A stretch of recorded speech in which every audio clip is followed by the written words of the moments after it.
ቭላዲሚር ፑቲን አቁም ስሉ ትራምፕ ተናገሩ።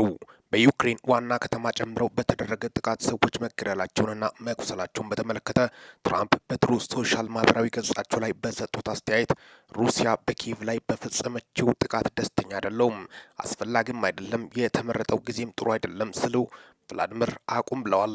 ጨምሮም በአንድ ሳምንት ውስጥ 5000 ወታደሮች እየሞቱ ነው፣ ስለዚህ የሰላም ስምምነት እናደርግ በማለት መልእክት አስተላልፏል። ፕሬዝዳንት ይህን ትራምፕ የጻፉት በዩክሬን ፕሬዝዳንት ላይ የሰላ ትችት ከሰነዘሩ ማግስት በኋላ ነው። ክብራትና ክብራን ዩቱብ አድማጮቼ አጠቃላይ በአሁኑ ሰዓት በጣም አስቸጋሪ ሁኔታ በተለይ የሩሲያና የዩክሬን ጦርነት እስካሁን ድረስ እልባት እንዳልተገኘለትም ጭምርም ነው። የኔቶ ጉዳይ ነው እስካሁን ድረስም በመሀላቸው ውዝግብ የሚያስነሳው።